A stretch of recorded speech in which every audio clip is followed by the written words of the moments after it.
Assalamualaikum warahmatullahi wabarakatuh. Perkenalkan, kami dari kelompok 2 akan mempresentasikan mengenai pengungkapan dan transparansi pengendalian internal dan manajemen risiko dari buku UTM chapter ke-6.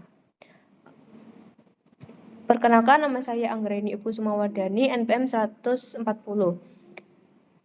Nah, untuk latar belakang tersendiri, prinsip pengungkapan dan transparansi ini mengharuskan perusahaan untuk mengungkapkan semua informasi material secara akurat dan tepat waktu mengenai hal-hal seperti kondisi keuangan, struktur kepemilikan, tata kelola korporat.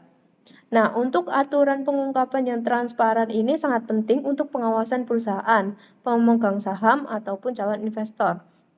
Pengungkapan yang dilakukan secara luas dapat menghindarkan oknum-oknum pihak internal untuk melakukan tindakan yang merugikan pihak luar. Nah, terdapat dua jenis pengungkapan, yaitu pengungkapan wajib dan sukarela. Nah, menurut peraturan OJK, perusahaan publik diwajibkan menyampaikan laporan keuangan tengah tahunan dan tahunan. Untuk menurut Bursa Efek Indonesia, perusahaan diwajibkan untuk menyampaikan laporan keuangan intern. Untuk pengungkapan sukarela tersendiri, pengungkapan tanggung jawab sosial melalui laporan keberlanjutan. Selanjutnya mengenai informasi yang perlu diungkapkan. Yang pertama ada kinerja keuangan dan operasi perusahaan. OJK mewajibkan menyampaikan informasi dalam laporan tahunan mengenai laba rugi per saham, jumlah aset, jumlah liabilitas, dan jumlah ekuitas, serta pengungkapan analisis dan pembahasan manajemen. Yang kedua ada tujuan perusahaan dan informasi non-keuangan. Jadi pengungkapannya bertujuan perusahaan sebaiknya disertai dengan target kinerja serta saran-saran jangka panjang. Juga melakukan pengungkapan mengenai kebijakan pengungkapan dan kinerja terkait etika bisnis, lingkungan dan isu sosial, hak asasi manusia, dan komitmen kebijakan publik lainnya. Untuk yang ketiga, kepemilikan dan hak suara utama. Pengungkapannya berupa nama pemegang saham, nama anak perusahaan dan perusahaan asosiasi, persentase kepemilikan saham, bidang usaha, dan status operasi perusahaan tersebut, serta informasi mengenai beneficial owners. Nah, untuk keempat, kebijakan remunerasi untuk anggota dewan, komisaris, dan direksi. Pengungkapannya berupa prosedur penetapan dan besarnya remunerasi anggota dewan komisaris dan anggota direksi. Untuk kelima, informasi terkait independensi anggota dewan. Jadi pengungkapannya berupa kualifikasi waktu pengangkatan sebagai direktur atau komisaris, kepemilikan saham di perusahaan, jabatan sebagai anggota dewan komisaris dan direksi perusahaan lain, serta independensi anggota dewan.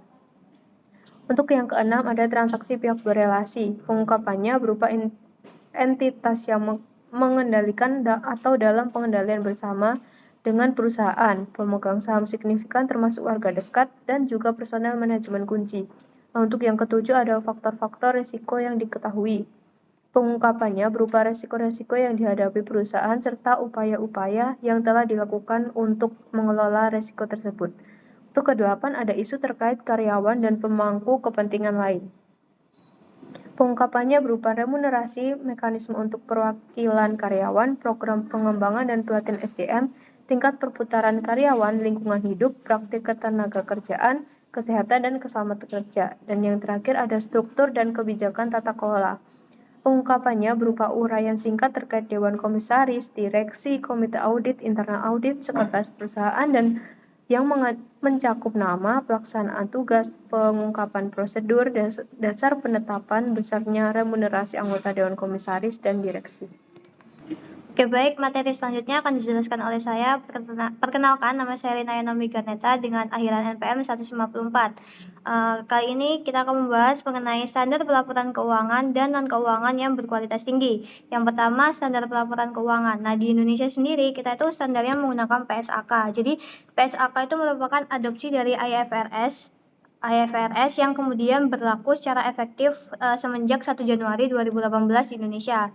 Jadi ada manfaat dari mematuhi standar tersebut adalah yang pertama itu ada meningkatkan kualitas laporan keuangan, yang kedua ada meningkatkan efisiensi pasar modal, yang ketiga ada menurunkan biaya modal. Lalu yang selanjutnya kita membahas mengenai standar pelaporan non-keuangan. Nah, standar ini tuh diatur pada OJK nomor 29 POJK tahun 2016. Nah, jadi di sini tuh OJK mewajibkan para perusahaan yang terdaftar itu untuk membuat laporan keuangan tahunan. Nah, untuk Annual Report Award sendiri adalah merupakan ajang penghargaan dari OJK buat perusahaan-perusahaan yang laporan keuangannya itu sudah memenuhi standar. Biasanya itu ada standar CSR sama sustainability report. Yang selanjutnya kita membahas mengenai pendekatan complete or explain. Nah, jadi pendekatan ini tuh digunakan untuk mendorong perusahaan publik mengadopsi berbagai rekomendasi praktik dan tata kelola korporat yang tercantum dalam suatu pedoman SIGI.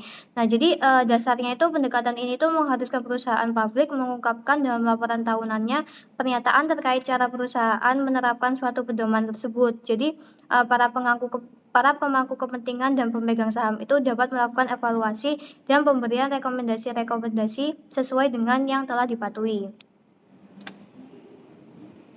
Oke, baik, selanjutnya mengenai peranan audit eksternal. Jadi audit sendiri itu auditor akan melakukan audit atas laporan keuangan perusahaan dan memberikan opini terkait kewajaran laporan keuangan tersebut sebagai sumber informasi bagi para pemegang saham dan pemangku kepentingan. Jadi ada menurut prinsip 5 SIGI dari OECD tahun 2015, peranan audit eksternal ini tuh menyatakan bahwa audit harus dilakukan oleh auditor yang independen, kompeten, dan berkualifikasi serta dilakukan sesuai dengan standar audit yang berkualitas tinggi. Lalu yang kedua ada audit eksternal harus akuntabel kepada pemegang saham dan mempunyai tanggung jawab kepada perusahaan untuk audit profesional. Nah, lalu yang selanjutnya kita akan membahas mengenai saluran komunikasi. Nah, jadi saluran komunikasi ini tuh dapat bernilai sama pentingnya dengan isi informasi itu sendiri. Jadi kalau misalnya informasinya itu udah baik, tapi kalau saluran komunikasinya itu tidak baik, maka kan informasi tersebut tidak bisa diperoleh karena saluran komunikasi yang tidak memadai membuat informasi tidak akan berguna meskipun isinya relevan. Sehingga internet dan website itu sangat berperan penting bagi perusahaan. Biasanya perusahaan itu memanfaatkan untuk meningkatkan diseminasi informasi. Nah, informasi yang ada dalam website itu setidaknya mengenai informasi umum, yaitu riwayat singkat, struktur organisasi, struktur kepemilikan, dan informasi-informasi penting bagi pemodal atau investor. Biasanya itu bisa berupa laporan keuangan, informasi RUPS, informasi tata kelola korporat, dan lain-lainnya yang berkaitan. Nah, selain yang udah saya jelaskan itu, manfaat lainnya dari saluran komunikasi itu juga bisa secara reguler kita itu berkomunikasi langsung secara dua arah gitu dengan para media dan para analis, manajer investasi yang ada di pasar modal. Untuk materi selanjutnya akan dijelaskan oleh rekan saya. Oke, baik, materi selanjutnya akan disampaikan oleh saya, Nadia Nur Ramadhani dengan NPM 150. Materi mengenai peran pengendalian internal dan manajemen risiko dalam mengurangi konflik keagengan dan menegakkan GCG atau Good Corporate Governance. Peran pengendalian internal. Jadi dalam sistem tata kelola korporat yang efektif memungkinkan perusahaan mencapai tingkat kepatuhan dan kinerja yang sesuai ekspektasi pemegang saham dan pemangku kepentingan. Nah, di dalam pengendalian internal ini terdiri dari 5 komponen yang terintegrasi. Yang pertama, ada lingkungan pengendalian, yaitu kumpulan standar, proses, dan struktur yang memberikan dasar untuk menjalankan pengendalian internal dalam perusahaan. Yang kedua, ada penilaian risiko, yaitu proses dinamis dan interaktif untuk mengidentifikasi dan menilai risiko dari pencapaian tujuan perusahaan. Yang ketiga, aktivitas pengendalian, yang mana aktivitas pengendalian ini merupakan tindakan yang dilakukan berdasarkan kebijakan dan prosedur untuk memastikan bagaimana arahan manajemen yang bertujuan untuk memitigasi risiko agar tercapai tujuan yang telah dijalankan oleh suatu perusahaan. Yang keempat, informasi dan komunikasi. Jadi informasi sangat dibutuhkan perusahaan untuk menjalankan pengendalian internal, sedangkan komunikasi internal merupakan sebuah cara mendiseminasikan informasi di dalam perusahaan untuk mendapatkan informasi yang relevan dari luar perusahaan, yang mana informasi tersebut dapat digunakan oleh pihak eksternal. Yang terakhir adalah aktivitas monitoring. Aktivitas monitoring ini merupakan evaluasi untuk menilai apakah tiap elemen dari pengendalian internal ini sudah dijalankan dengan baik sebagaimana prosedur yang ada dalam perusahaan tersebut. Peran manajemen risiko. Jadi setiap perusahaan mempunyai exposure terhadap risiko. Nah, manajemen risiko ini penting untuk mengurangi kemungkinan tujuan perusahaan tidak tercapai karena adanya kejadian atau kondisi-kondisi yang tidak terduga. Perusahaan juga perlu menerapkan manajemen risiko secara efektif yang mana disesuaikan dengan tujuan, kebijakan usaha, ukuran kompleksitas usaha, serta kemampuan perusahaan.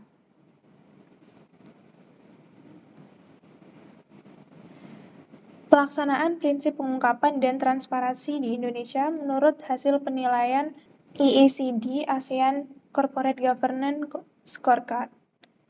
Prinsip-prinsip tata kelola korporasi OECD, tingkat kepatuhan terhadap ASEAN Corporate Governance Scorecard. Jadi prinsip-prinsip ini mengatakan bahwa kerangka tata kelola korporasi harus memastikan bahwa pengungkapan tepat waktu dan akurat dilakukan atas semua informasi material terkait korporasi, termasuk situasi keuangan, kinerja, kepemilikan, dan tata kelola korporat. Tingkat kepatuhan atas prinsip pengungkapan dan transparansi ini dapat ditingkatkan dengan melakukan sosialisasi dan menegakkan praktik tata kelola yang diwajibkan dalam aturan perundangan, seperti pengungkapan kepemilikan langsung dan tidak langsung oleh pemegang saham utama, kebijakan dividen, pernyataan mengenai kepatuhan terhadap pedoman tata kelola, perdagangan saham oleh orang dalam, audit dan non-audit fee di laporan tahunan, serta memuat panggilan dan risalah RUPS atau materi pertemuan dengan media dan analisis serta anggaran dasar dalam bahasa Inggris di website perusahaan. Sekian presentasi dari kelompok kami. Apabila ada kurangnya mohon maaf. Wassalamualaikum warahmatullahi wabarakatuh.